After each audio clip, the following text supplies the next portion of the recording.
Praise the Lord. சிரேனே ஊரானாகிய சீமோன் எனப்பட்ட ஒரு மனுஷனை அவர்கள் கண்டு அவருடைய சிலுவையை சுமக்கும்படி அவனை பலவந்தம் பண்ணினார்கள் என்று மத்திய 27:32 நாம் வாசிக்கிறோம். இயேசு சிலுவை சுமந்து கொண்டு போகிறார்.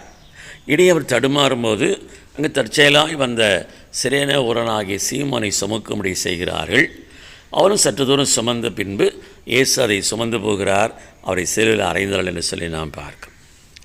இந்த காரியம் என்கிறது ஒருவேளை தற்செயலாய் ஏதோ அந்த நேரத்தில் நடந்ததைப் போல நமக்கு காணப்பட்டாலும் இதில் ஒரு ஆவிக்குரிய அர்த்தம் என்னதென்று பார்க்கும் பொழுது ஆண்டவர் இயேசு தன்னுடைய சீஷர்களை பார்த்து ஒருவன் என்னை பின்பற்ற விரும்பினால் அவன் தன்னைத்தான் வெறுத்து தன் சிலுவெடுத்து கொண்டு என்னை பின்பற்ற கடவன் என்று சொன்னதை நாம் மறந்துவிடவே கூடாது.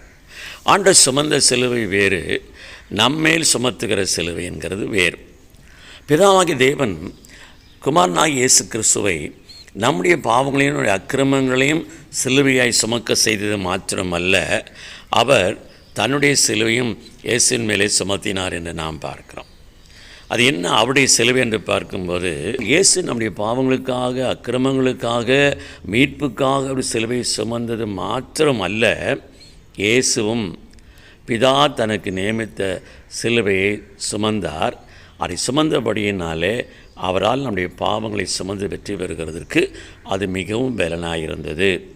அது என்னதென்று பார்க்கும்போது 1 கொரிந்தியர் 13:13 நாம் வாசிக்கிறோம், விசுவாசம், நம்பிக்கை, அன்பை மூன்றும் நிலைத்திருக்கிறது, அன்பே பெரியது என்று சொல்லி இந்த மூன்றையும் அவர் நாம் இன்றைக்கு கிறிஸ்துவின் மூலமாய் சுமக்கும்படியான வழிகளை நமக்கு முன்பாக வைத்திருக்கிறார். இயேசு நமக்காய் சுமந்த சிலுவை நாம் சுமக்கிறது இல்லை, இயேசு நமக்கு முன் வைத்து போயிருக்கிற சிலுவை ஆகிய இதோ விசுவாசத்தையும் நம்பிக்கையும் அன்பையும் நாம் சுமக்கும்படி ஆண்டவர் நம்மை அழைத்திருக்க. எனவே விசுவாசத்திலும் நம்பிக்கையிலும் இந்த விசுவாசம் நம்பிக்கையும் பூர்ணப்படும்படியான இந்த மேலான ஒரு அன்பு, பிரதானமான ஒரு அன்பு இருக்கிறதே, அந்த அன்பிலே கிறிஸ்துவை போல நாம் வாழ்வோம் என்று சொன்னால் நான் நம்முடைய சிலுவை சுமந்து வெற்றி பெறுகிறதற்கு அது உதவியாக இருக்கும்.